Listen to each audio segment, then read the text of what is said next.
It is my pleasure to welcome you to the University of Chicago and to the International House. Before we get started, I just want to outline today's program. There will be a brief introduction followed by a 1-hour presentation. After our presentation, participants will have the opportunity to come up during a brief question and answer session. If you would like to do that, please make an orderly line at the microphone in the middle aisle. Remember to keep your answers brief, as we'd like to have as many participants as possible. After question and answer, we will also have a book signing. So if you purchase a book today from the Co-op Seminary, please form a line as well, and you're more than welcome to come up and have it signed. My name is Jaime Garcia, and I'm the manager of student enrichment at the Collegiate Scholars Program. The Collegiate Scholars Program is a 3-year program that aims to prepare talented Chicago public school students for admission and success at the nation's top universities. CSP is shaped around a core curriculum of humanities, social science, math, and science courses. All courses taught during the summer months by University of Chicago faculty and PhD candidates. In addition, CSP offers enrichment activities geared toward college readiness, cultural awareness, and civic engagement during the academic year. Activities much like tonight's event. This lecture is also brought to you by the International House Global Voices Performing Arts and Lecture Series. International House was founded in 1932 through a gift of John D. Rockefeller Jr. as a coeducational residence and program center for students from around the world and the citizens of Chicago. Whether it's a world music or dance performance, lecture, conference, or film festival, International House presents public programming that advances cross-cultural understanding and opportunities for civic discourse on community, national, and world affairs. The Global Voices Author Night Series is a popular public book series organized as a collaborative project with International House and the Seminary Co-op bookstores. Tonight's program is also co-sponsored with the Office of Civic Engagement's Collegiate Scholars Program. I hope all of you will return to International House throughout the coming months and years to attend our public lecture series and performances. You can find information about these programs on the literature table by the front entrance, and you can sign up for an electronic events calendar. I am very pleased to introduce to you tonight's guest. For the first time in history, the secrets of the living brain are being revealed by a battery of high-tech brain scans devised by physicists. Now what was once solely the province of science fiction has become a startling reality. Recording memories, telepathy, videotaping our dreams, mind control, avatars, and telekinesis are not only possible, they already exist. The future of the mind gives us an authoritative and compelling look at the astonishing research being done in top laboratories around the world, all based on the latest advancements in neuroscience and physics. One day we might have a smart pill that can enhance our cognition, be able to upload our brain to a computer, neuron for neuron, send thoughts and emotions around the world on a brain net, control computers and robots with our mind, push the very limits of immortality, and perhaps even send our consciousness across the universe. Dr. Kaku takes us on a grand tour of what the future might hold, giving us not only a solid sense of how the brain functions, but also how these technologies will change our daily lives. He even presents a radically new way to think about consciousness and applies it to provide fresh insight into mental illness, artificial intelligence, and alien consciousness. Dr. Kaku's deep understanding of modern science and keen eye for future developments, the future of the mind is a scientific tour de force, an extraordinary, mind-boggling exploration of the frontiers in neuroscience. And Future of the Mind just hit number 6 on Amazon, so definitely want to make sure we mention that. So it's a great accomplishment. Dr. Michio Kaku is the co-creator of string theory, a branch of string theory. He received a B.S. summa cum laude from Harvard University in 1968, where he came first in his physics class. He went on to the Berkeley Radiation Laboratory at the University of California, Berkeley, and received a PhD in 1972. In 1973, he held a lectureship at Princeton University. He is the author of several scholarly PhD-level textbooks and has had more than 70 articles published in physics journals covering topics such as superstring theory, supergravity, supersymmetry, and hadronic physics. Just recently, New York Magazine named him one of the 100 smartest people in New York. So without further ado, if you'd please help me welcome our tonight's guest, Dr. Michio Kaku.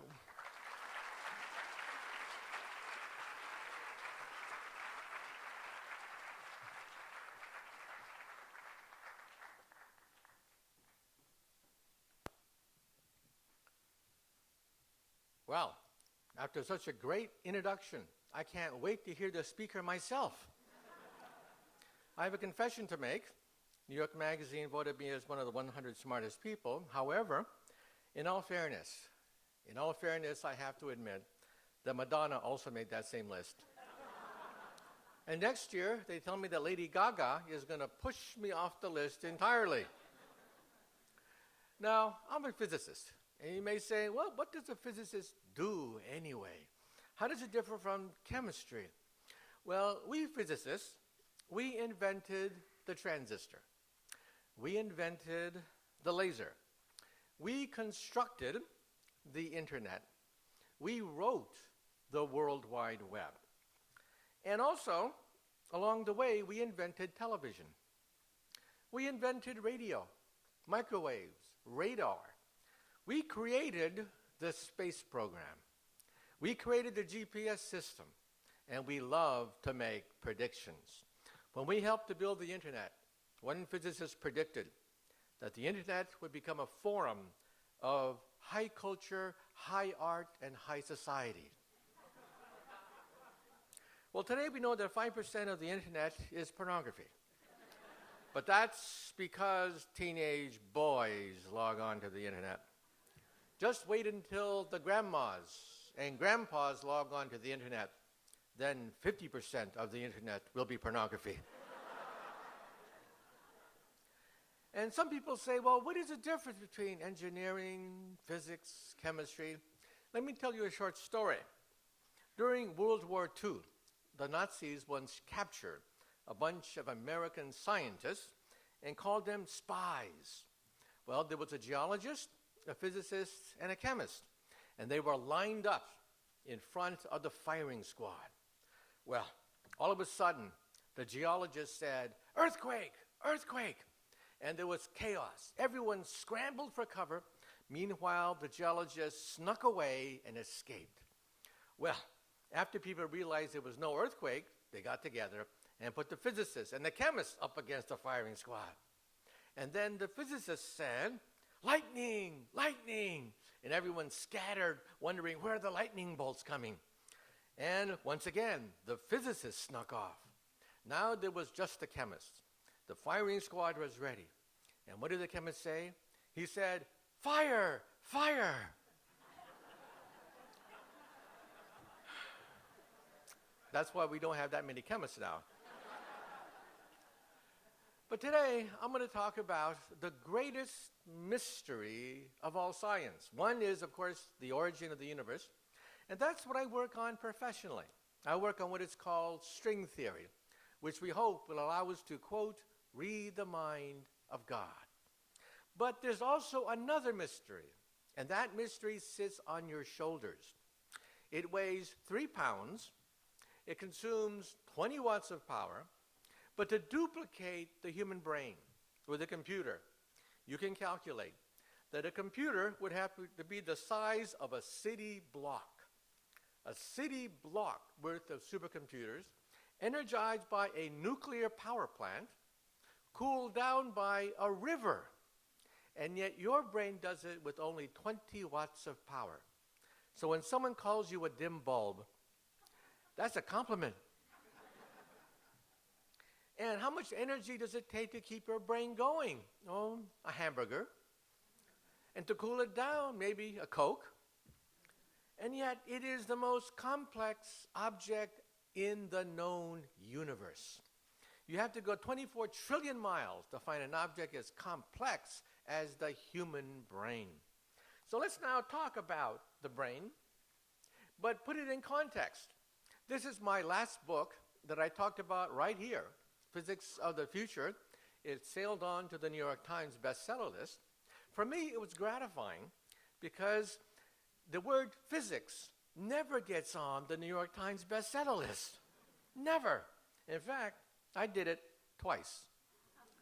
Physics of the impossible takes you not 100 years into the future, but 500 years into the future, where we physicists can dream of starships, teleportation, anti-gravity, talking about the universe 500 years from now, when we might even have time machines. And in this book, I asked the question, what happens if you go backwards in time and meet your teenage mother before you're born and she falls in love with you? Well, if your teenage mother falls in love with you before you're born, you're in deep doo-doo if that happens. But today, I'm going to talk about the other great mystery of the universe. What sits on your shoulders? The most complex object known to science. Not the Big Bang, which is so distant, so removed, we can't touch it, but something as close as your nearest thought. We're going to talk about why do we think? What is intelligence? Is it possible to photograph a dream? You know, when I was a kid, I was fascinated by science fiction. I used to watch Flash Gordon on TV every weekend. And I used to do experiments, telepathy, reading minds, telekinesis, moving objects with the mind. I tried real hard to do that, and I failed. So I came to the conclusion that maybe, just maybe, telepaths do walk the surface of the earth, but I wasn't one of them. So today we realize that physics has unlocked the secret of the DNA molecule.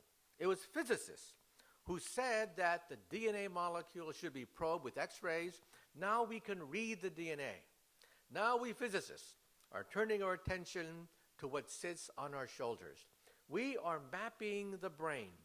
President Barack Obama, President of the United States, last year announced the Brain Initiative. Along with the European Union, $1 billion are being allocated today, not tomorrow, today, to create a map of the brain, just like the Human Genome Project created a map of our genome. How much does it cost to have a complete map of our genome today? It costs about $1,000. In fact, BBC Television took some of my blood and sent it down to Vanderbilt University in Texas, and they gave me a CD-ROM with almost all my genes on it. This is a blueprint to create me. Next, we're talking about mapping the mind itself. One day we'll have another disc, a disc with your memories, your emotions on it. And even after you die, you will become, in some sense, immortal. It will live on even after you're gone. So let's talk about it. When I was a kid, I used to try to beam my thoughts into other people. I used to try to read other people's minds, and I came to the conclusion it's all bunk. You can't do it. I'm a physicist now. Now I realize the brain is a milliwatt transmitter. We do emit radiation, but it's very faint. Now we have supercomputers.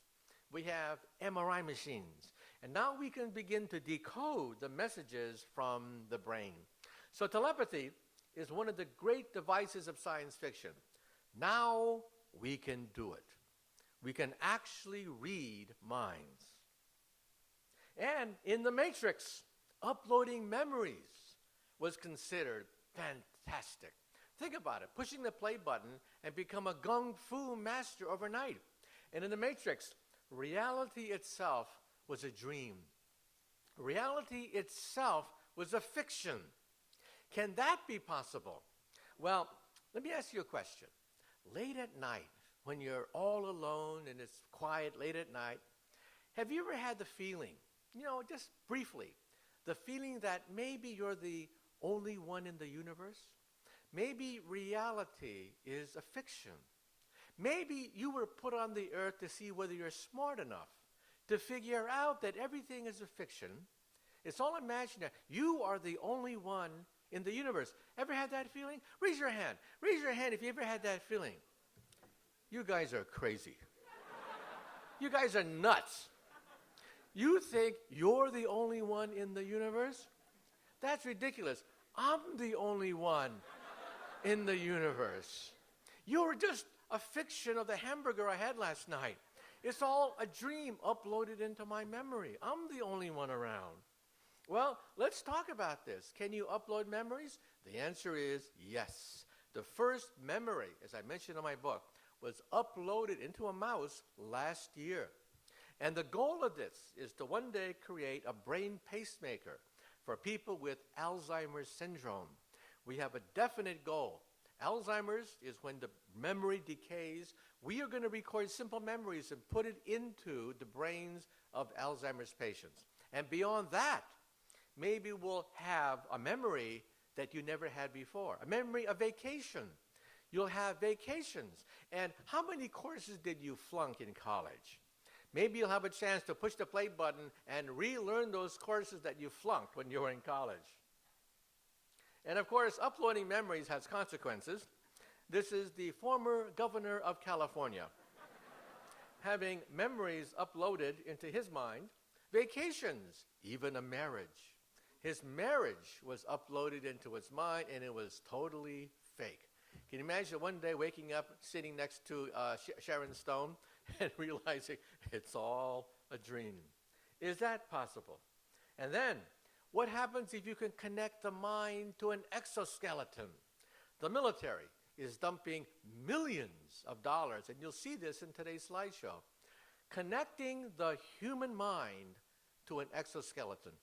Scientists at Duke University, for the next soccer World Cup, want to take a person who's totally paralyzed, a vegetable, spends all his life in a wheelchair, drooling, hook him up to an exoskeleton, and have him initiate the World Cup ceremony in Brazil. That's the next goal. And what about putting our mind into a robot?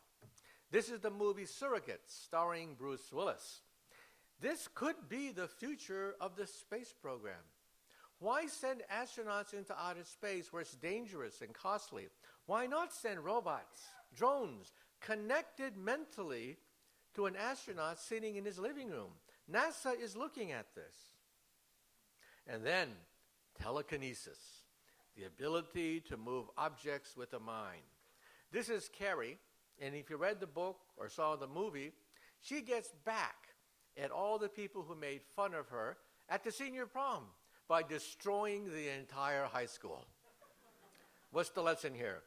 The lesson here is never take a telekinetic to the senior prom. Okay? And my favorite movie, my favorite science fiction movie is Forbidden Planet, where there is a super advanced race that one day creates the ultimate machine. Anything you can think of becomes reality. The ultimate machine. But when this alien race turns on their machine, they disappear, vanish without a trace, at the height of their technological glory. And at the end of the movie, they finally reveal what killed this advanced civilization. You see, when they turned on that machine, anything they can think of would become reality. Then that night, they went to sleep. They had nightmares. Every nightmare came true. All the hurts, wrongs, slights, and the whole race committed suicide that night. What's the lesson here? The lesson here is if you ever become a god, don't fall asleep. And is it possible to live on after you die? Yes, Hollywood has considered that too. If you saw the latest Superman movie, everybody knows that Superman's father died when Krypton blew up. That's part of the Superman myth. But the latest Superman movie had a twist. And that is Superman's father, Russell Crowe, had his memory and personality put on a disc so he can live on as a computer program. And so Superman has a very nice conversation with his father, even after his father had died. One day, perhaps your great-great-great-great-great-great-grandkids will have a conversation with you because you are immortal. Your personality, your wants, desires, your quirks are all encoded on a disk. And in Star Trek, consciousness without a body. Is this the way to explore outer space? Science fiction writers like Asimov dreamed about the ultimate way to explore the universe. Put consciousness on a laser beam and send the laser beam into outer space. Consciousness expanding at the speed of light. Is that possible? Well, 5 years ago, I would have been considered nuts to say that. But we now think it is possible. This could be the ultimate destiny of the human race, to explore the universe at the speed of light. But let's get back to Earth now. That's Hollywood. Now let's talk about the real thing. We now have, because of physics, the ability to see energy flow inside the living brain. For example, on the left, you see the brain when it tells the truth. When the brain tells the truth, not much happens. But on the right is when the brain tells a lie. You see, when you tell a lie, first you have to know the truth. Second, you have to create the lie. Third, you have to calculate the consistency of the lie with all the other lies you've been telling all these years. That's a lot of brain power. Your brain lights up like a Christmas tree. So your brain, believe it or not, has evolved with time, and it's a museum. Believe it or not, your brain is a museum of life on Earth. The back of the brain, right here, if you have an injury to the back of the brain, that's the reptilian brain. That's the brain of reptiles.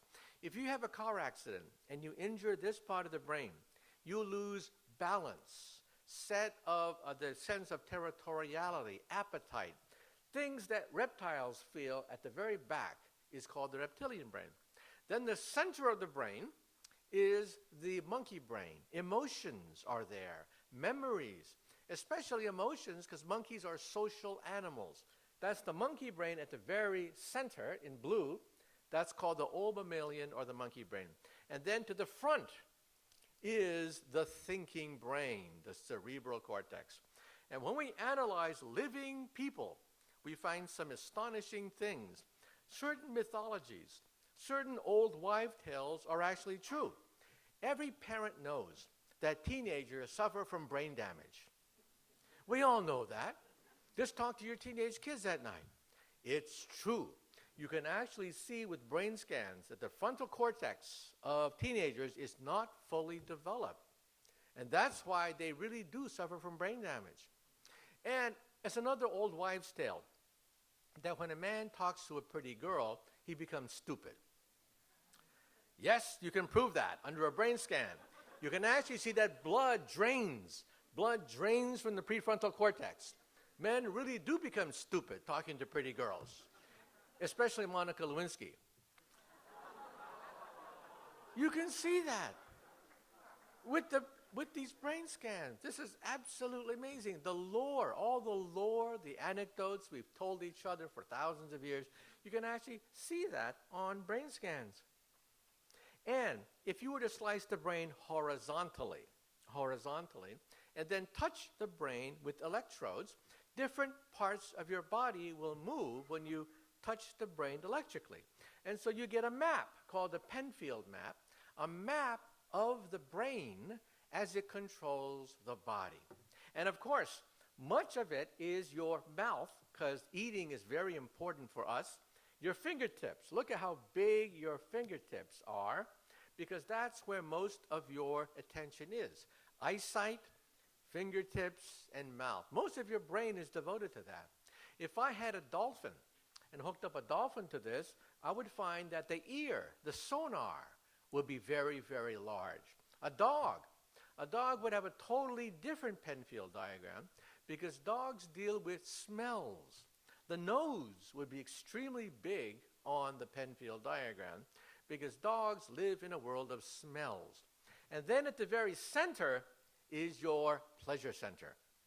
You can take a mouse, hook electrodes to the mouse's brain so it hits the pleasure center, and connect the wire to a telegraph key. So the mouse, by touching the telegraph key, can excite himself. When you do this experiment, the mouse will hit the key 2 times a second until he dies of starvation. He will do this until he dies. So we go up the scale. We've done it to dogs, cats. We even hooked up a dolphin. A dolphin's pleasure center was hooked up so that when he went forward with his beak would excite an electrode and he would start to feel pleasure. What happened? Well, the dolphin hit the thing twice a second for days on end, until the dolphin finally realized, I am dying. I am dying of starvation. So the dolphin will go out, eat, and then come back and hit himself again. That dolphin's not stupid, okay? And this has actually been done on humans as well, okay? So in the old days, we used to put on these clumsy helmets called EEG sensors. Each thing is like a radio transmitter. It picks up slight impulses from the brain. And we didn't have supercomputers back then, so it was like a toy. It was sort of like a toy. It looked really neat, but it was kind of useless. Now we have computers. We can analyze the signals coming from the brain, and now it's sexy to be hooked up mentally. On the upper left, video games can now be played mentally. On the upper right, in Japan, you put on a headband with 2 ears. The headband picks up radio. And so when you talk to somebody interesting at a party, your ears go right up. And then when you talk to a real boring dud, the ears go, ew. So at parties now, you know exactly who's interested in you and exactly who's bored stiff talking to you, even if they're polite and don't say anything. So in the future, you'll know exactly whether or not you're going to go home alone at night. You'll know if you're the hit of the party or whether people are just snickering behind your back. This is the rage of Japan. Just think of that. Professors will have all their students put on these headbands, and your things better light up.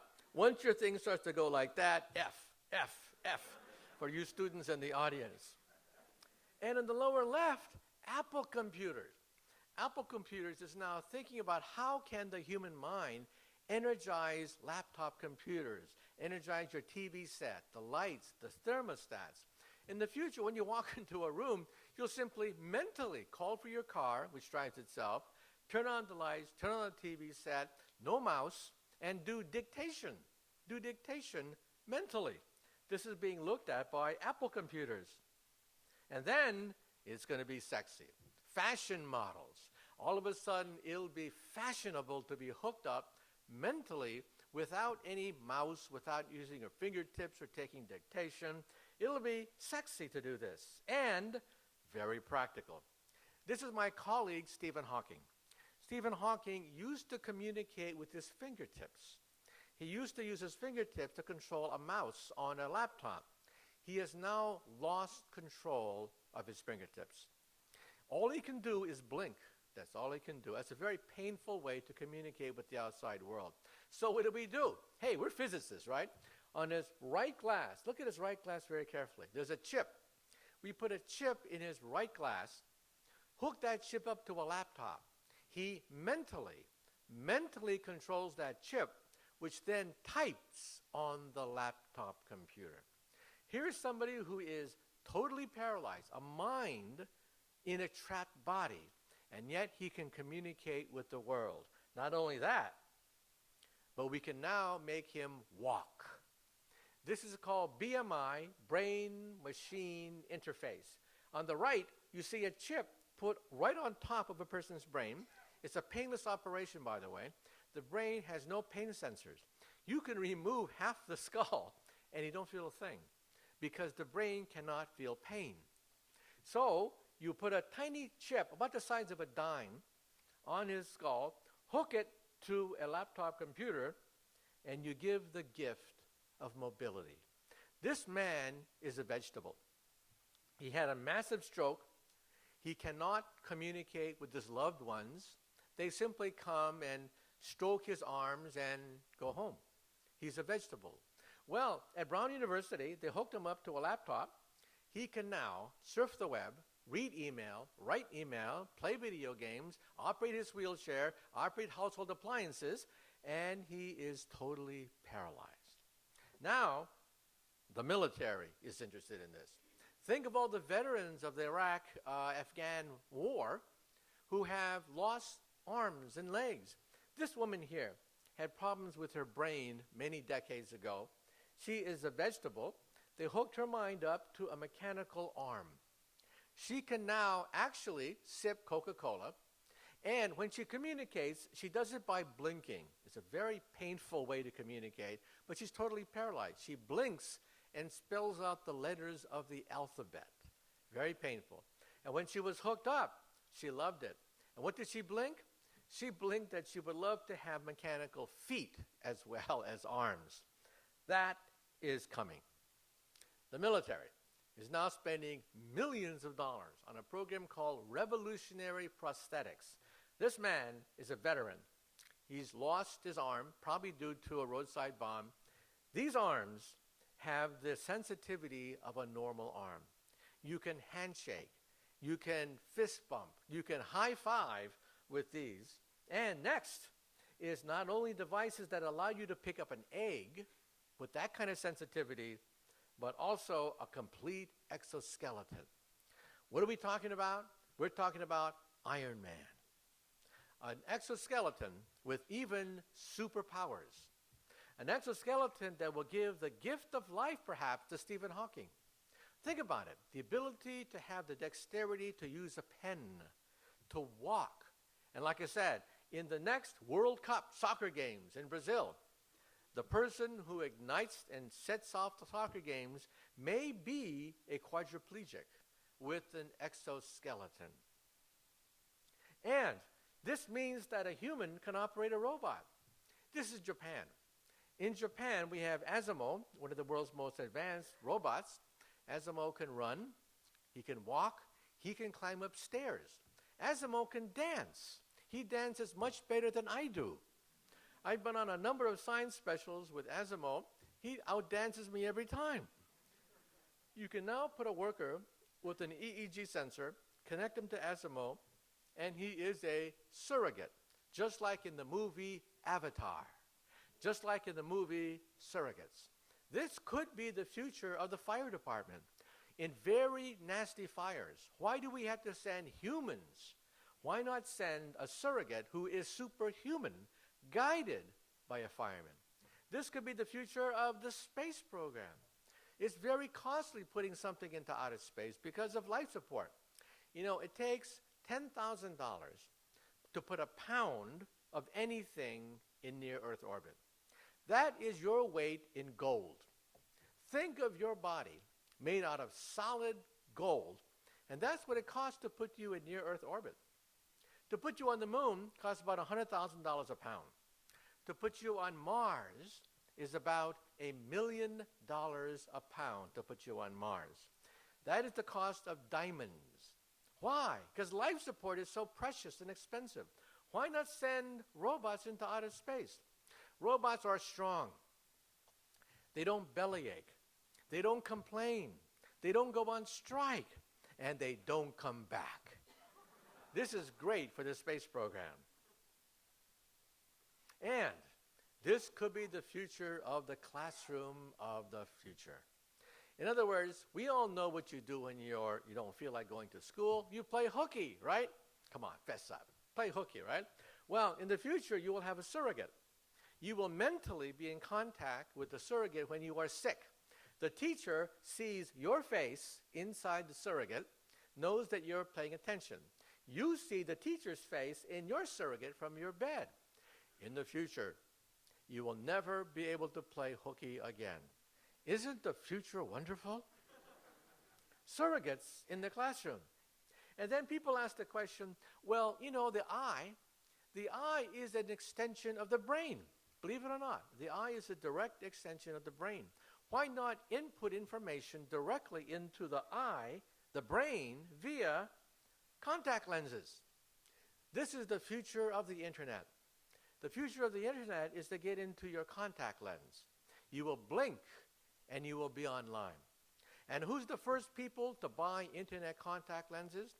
College students taking final examinations. They will blink and they will see all the answers right there in the contact lens. And who's the next person to buy internet contact lenses? President Barack Obama.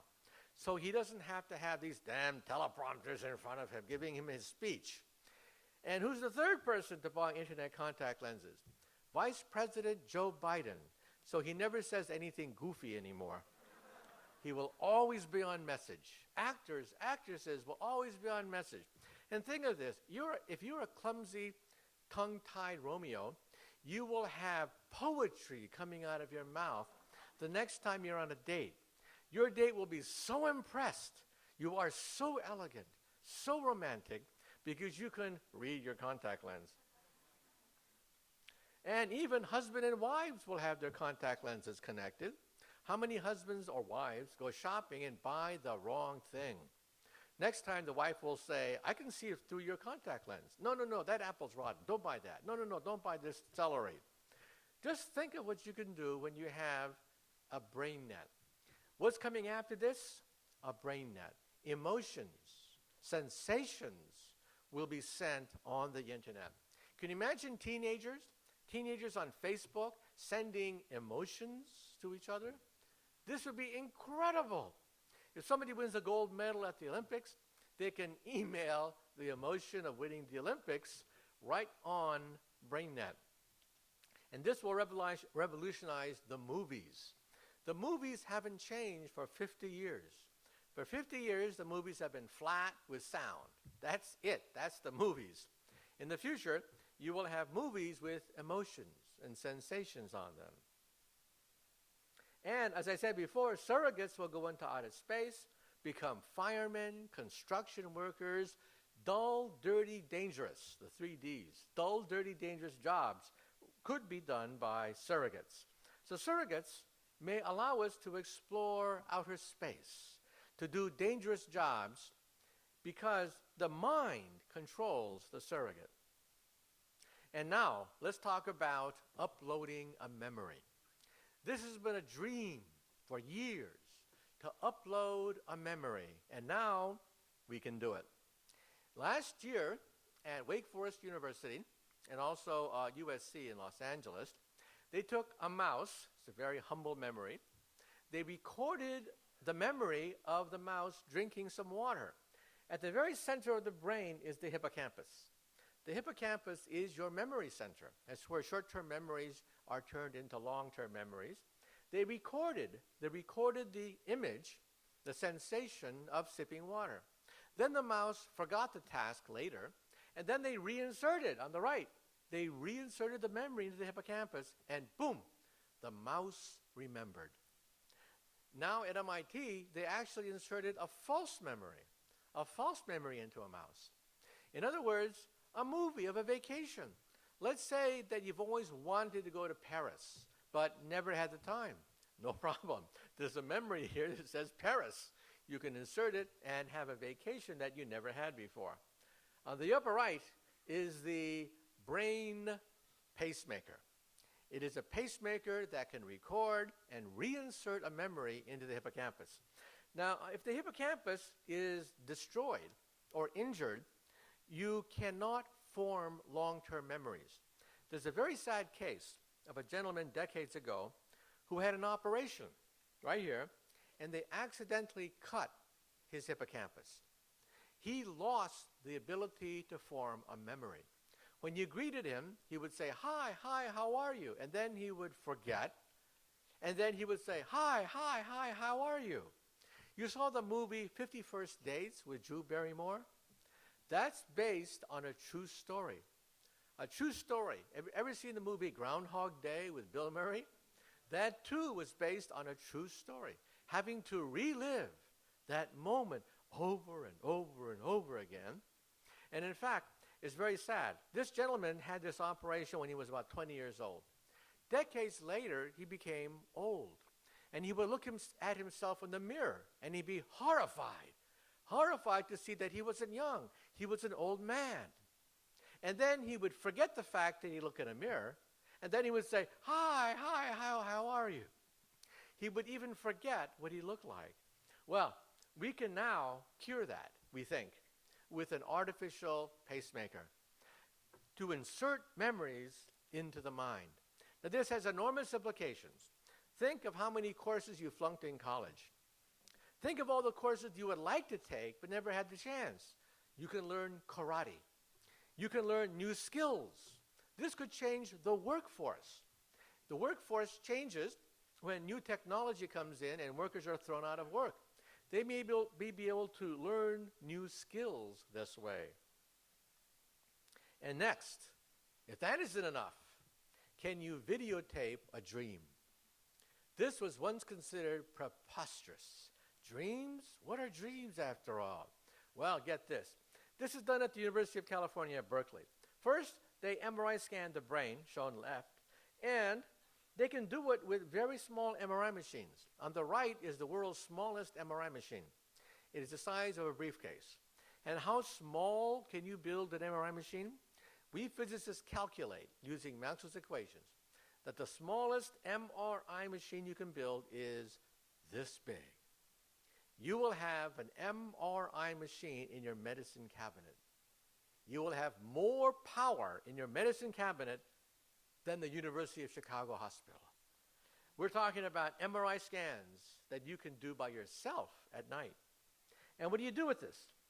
You take the MRI scan on the left, convert it into 30,000 dots, have a computer analyze these 30,000 dots, and then print out a picture. These are some of the first pictures ever taken of a thought. On the left is Steve Martin. If we were to dim the lights, you'd see that it is Steve Martin. And then next to it is the image as seen through a computer.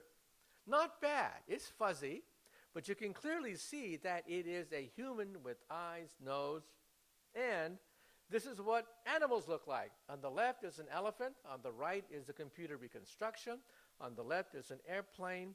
And from this, you can take images of the mind and create videotapes. Now what happens if you go to sleep? If you go to sleep, the machine will keep on chugging away and print out the first images of your dreams. Not only that, but we've now proven another old wives' tale. An old wives' tale consists of lucid dreaming. These are people who are conscious while they are dreaming. They actually know they are dreaming when they are dreaming. They can actually move and change the dream. In fact, how many people here in this room, when they dream, sometimes know they are dreaming? Raise your hand. Well, there you go. Lucid dreaming was tested last year at Max Planck Institute in Germany, and it's true. Lucid dreaming is not a fiction. It is possible to actually move in a dream. Now what happens if you put that dream on a PC screen? Then you're talking about something right out of the movie of Leonardo DiCaprio, Inception. The ability to actually alter the course of dreams. This is amazing. Then, why is President Barack Obama about to dump hundreds of millions of dollars into the Brain Project? The first payoff is to understand mental illness. You realize that about 5% of the population is rather severely mentally ill. If you don't believe me, go outside. Go outside, you see people talking to themselves. Go to the jails. The jails are full of people who talk to themselves. Many of these people have schizophrenia when you talk to yourself. Scientists have brain scanned these people. When you talk to yourself normally, the left part of your brain talks and generates speech. That's how you talk to yourself. However, for these people are unaware of the fact that they are talking to themselves. The front part of the brain, which is you, does not talk to the left part of the brain, which generates a voice. Therefore, these people think they're talking to Martians. They're talking to God. They're talking to whatever they think. Actually, they're talking to themselves. And we see that now with brain scans. And bipolar disorder. You'd be shocked. Many of your favorite actors and actresses, your favorite musicians, suffer from bipolar disorder. On the upper left is Lois Lane from Superman. She made headlines just a few years ago when Lois Lane was found stark naked in a junkyard hiding behind trash cans. She suffers from bipolar disorder, as well as Princess Leia from Star Wars, as well as the actors from Gone with the Wind. Many of your favorite actors, actresses, composers suffer from bipolar syndrome, where you alternate between depression and elation. And then, we scientists are now re-examining history. We find that if you go to a mental hospital, and some patients suffer from strokes, again to the left part of their brain, and they have epileptic lesions, many of them suffer from hyper-religiosity. They are super religious. All of a sudden, they see demons, spirits behind everything. If it rains, it's because God is angry at us. Everything has a motive because of spirits. We think Joan of Arc suffered from hyper-religiosity. We think that she suffered from epileptic lesions, and as a consequence, thought she was talking to God. In fact, there's one theory that says that many of the prophets of many religions suffer from hyper-religiosity. In fact, there is a helmet, the God helmet, that you could put on your head, which beams radio to the left temporal lobe and makes you religious. It's amazing. It makes you feel as if you're in the presence of God, talking to God. Think about it. There's a part of the brain that does this. Well, they got a bunch of nuns, and they put the nuns in the God helmet, and they asked the nuns, does this shake your belief in God, that we can induce the feeling of religiousness by using electromagnetic radio waves? And the nuns said, no, because God created us with a radio that gives us a direct telephone hookup to God. God meant it to be that way. And then they hooked up an atheist, Richard Dawkins of Oxford University. He's a diehard atheist. They put him in the God helmet, and they asked this atheist, are you a believer now? Don't you feel in the presence of God? And he said, no. So it depends. And now let's talk about savants. We physicists have been fascinated by certain figures in history. Scientists with incredible abilities far beyond anything of a normal person. This guy on the left can take a helicopter ride over New York Harbor, one helicopter ride, and draw the entire panorama of Manhattan. He did it for London. He did it for Hong Kong. And it's now on display at JFK Airport. The next time you land at the International Terminal at JFK Airport, do something you've never done before. Look up. Look up. Most people spend their whole life looking down.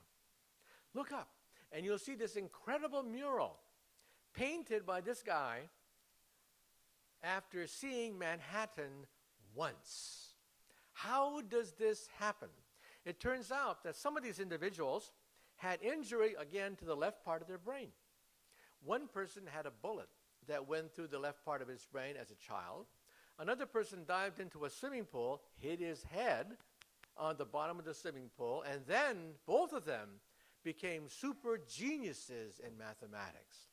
Now, after today's lecture, do not get a hammer and hit yourself in the left part of your brain hoping to pass that calculus exam tomorrow, okay?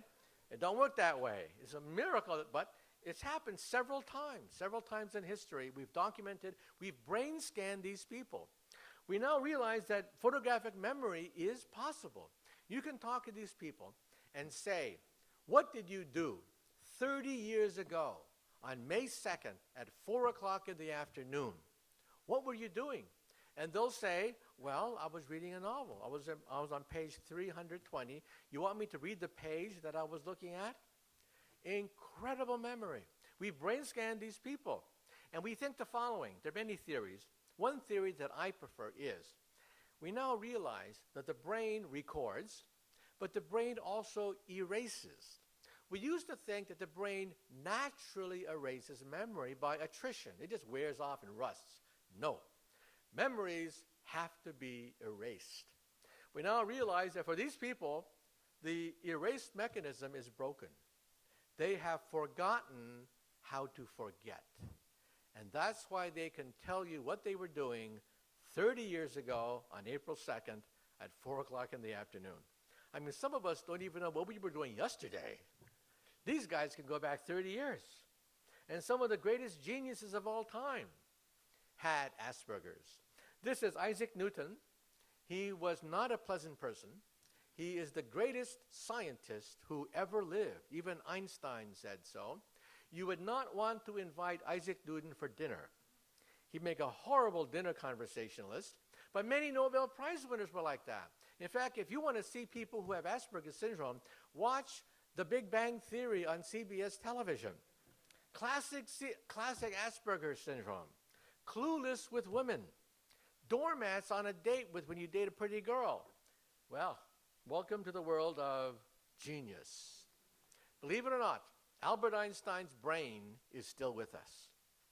The pathologist who performed the autopsy on Albert Einstein in 1955 swiped Einstein's brain. He kept it in a jar in his living room for about 30 years.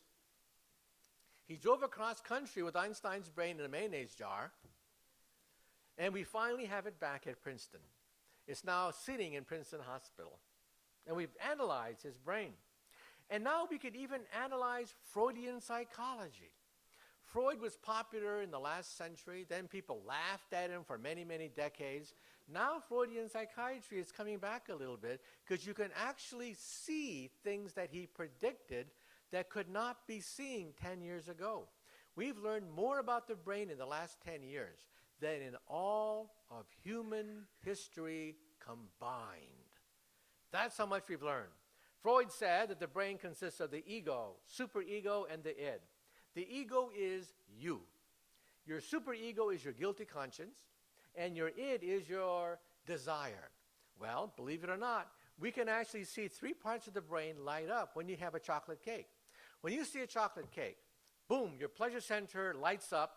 That's the id. At the very center of the brain, that's your libido. We found it. And then your superego says, calories, heart attacks, if you eat that. That's your orbital frontal cortex, right behind your eyes. That is your guilty conscience. And then you have your ego, which is right behind your forehead. So if you want to know, where are you anyway? Where are you? You are right behind your forehead. That's where you are. And then consciousness. I'm running out of time, so let me just summarize that. I have a new theory of consciousness. There have been 20,000 articles written on consciousness by philosophers, psychiatrists, and psychologists, and all of them are worthless. Never have so many written so much to produce so little. Well, maybe my theory is bunk too, but I numerically rank consciousness. For example, I say that the lowest level of consciousness is a thermostat. 1 unit of consciousness because it measures temperature.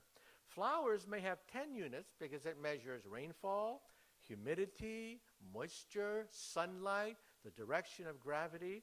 So even flowers are conscious.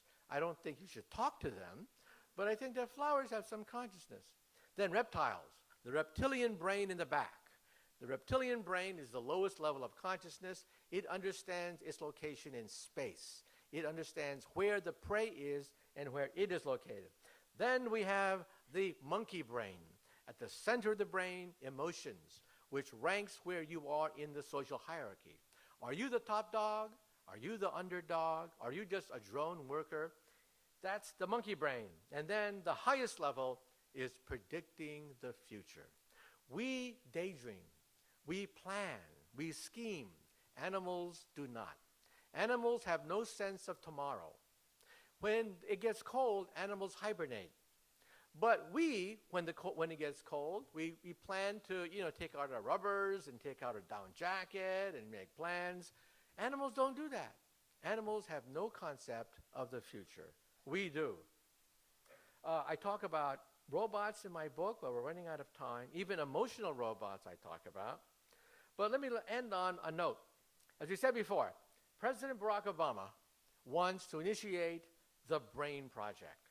The European Union and the United States will dump $1 billion starting this year into mapping the brain. And one day, because of Moore's law, because of the fact that computer power doubles every 18 months, the internet will become a brain net.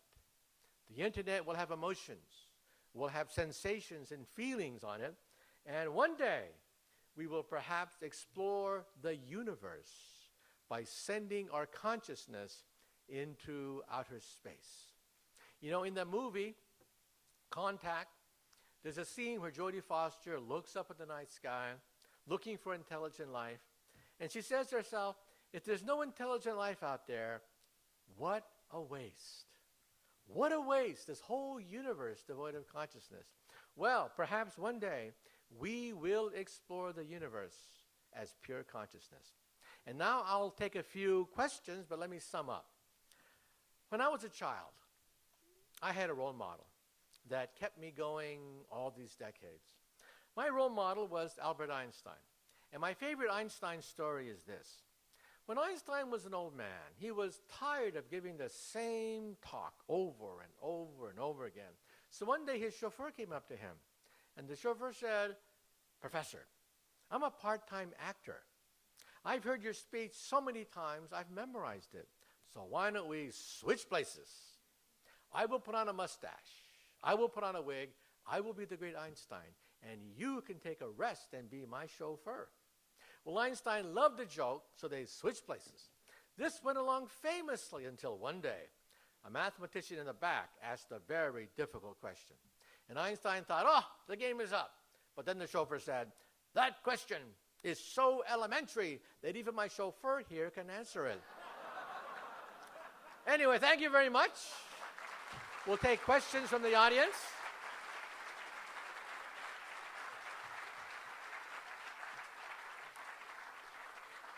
We'll take questions from the audience, and then I will sign your copy of Physics, A Future of the Mind. And so once again, let's line up, and we'll have time for a few questions, and then we'll sign your copy. By the way, once I autograph your book, you can go on eBay and sell it for money. I looked it up myself. I know exactly how much my signature is worth. So if you want to make some cash tonight, get your book signed. Yeah, let's take a few questions, and then I really have to sign books. Okay, quiet down, and we'll take a few questions. Yeah. Yes, hi. If I have the skill to play the piano, I can mentally practice a piece while I'm driving my car and go home and play that piece. If I then have no skill playing the piano and I have this skill uploaded as a memory later, will that directly translate to dexterity and muscle memory, or is that an entirely different thing? Well, muscle memory, the memory of somebody playing football or baseball, is a little bit harder because muscle memory, if you do a brain scan of muscle memory, you find out that it's more than just the hippocampus. It involves the brainstem and the spinal cord. And so that is going to be more difficult. What we have here is only the hippocampus. Only the hippocampus. But when you start to talk about figure skating or gymnastics, you start to look at muscle memory. But that will take a separate pacemaker. But right now, the immediate goal is to create a brain pacemaker for Alzheimer's. That's the short-term goal. Yeah, we have a lot of questions, so another question. Could you give a more detailed account of your conception of consciousness? Like, it seems like there are some information theoretic considerations, but some of the levels seemed a bit like you were moving in directions in sort of orthogonal directions. So please just. Okay, really quick. I define consciousness as the number of feedback loops necessary to create a model of yourself in space with regards to other people, and then with regards to time, that is, to see the future. That allows you to give a numerical ranking, a number associated with the number of feedback loops necessary to understand your position in space. So a thermostat would have one unit of consciousness. Reptiles understand space. That would be the lowest level of living consciousness other than a thermostat. Monkeys, going through evolution now from the back of the brain toward the front of the brain, monkeys have level 2 consciousness, and we have level 3 consciousness. I call this the space-time theory of consciousness, going from space to society, then society to simulating the future. And this also functions as a definition of intelligence. We used to think that IQ exams measure intelligence, but many people followed 30 years after they were children. Many super IQ people wind up as petty criminals, as drug addicts, as marginally employed people. A more positive measurement of intelligence, I think, is level 3 consciousness, predicting the future. Take a safecracker. A safecracker may have a low IQ because he flunked out of grade school, but he can see the future of a bank robbery much better than the police. The police, he can run circles around the police because he sees the future. He runs simulations of the future much better than the police. And so he would have a much higher level of level 3 consciousness. And one day, perhaps we'll meet aliens from outer space. Maybe they'll be more intelligent than us. But what does that mean? What does it mean if you meet an alien more intelligent than a human? It means he can see the future better than us. He can see outcomes. He can daydream with more sophistication, more accuracy than we can strategize or we can plan. So this is a totally new definition of consciousness that is numerical. It is testable, reproducible, and falsifiable, which are the 3 criterion for a theory. Okay, let's move on. Let's take a few more, and then I really have to sign books. I'll be signing your book, and then you go right to eBay afterwards. Okay. Hi, Doctor. My question for you today is, based on everything that you're telling us as far as the scientific aspect of the future, how do you see the robotics and everything that you talked about and explained affecting our humanity? Okay. First of all, some people think that robots are going to take over, 10 years from now, and they're going to put us in zoos behind bars. They're going to throw peanuts at us and make us dance. Okay? Well, I interviewed the creator of Asimo. Asimo is the world's most advanced robot. On BBC television, I put a microphone right to the inventor of Asimo, and I asked him, how smart is Asimo? And he said, the world's smartest robot has the intelligence of a cockroach, a retarded cockroach, a lobotomized retarded cockroach. He barely can understand space. He barely understands where he is in a room. He's clumsy. He's pre-programmed like a tape recorder. In other words, Asimo is at level 1. He is a level 1 object like an insect. But even insects can navigate very quickly in a forest. So you see, we have a long ways to go. But eventually, they will become as smart as a rabbit. Eventually, they will become as smart as a dog or a cat, and then a monkey. When they become as smart as a monkey, I think we should put a chip in their brain to shut them off if they have murderous thoughts. Because at that point, they could turn on us. But we've got many, many decades to go before the robots take over. And I think we have plenty of time to put chips in their brains to shut them off. Okay, let's take just a few more questions, then I got to sign books. Yeah. Dr. Kaku, I was watching your documentaries with my son the other day, and he asked me a very interesting question. He wanted to know how long or how many more years do you estimate for these abilities to be available to people? Let's say our generation, the next 30 years. What of all of these advances will we see or will be able to access? As you were mentioning in the Superman movie, there was a virtual copy of Superman's father. For example, that ability or that... Oh, when?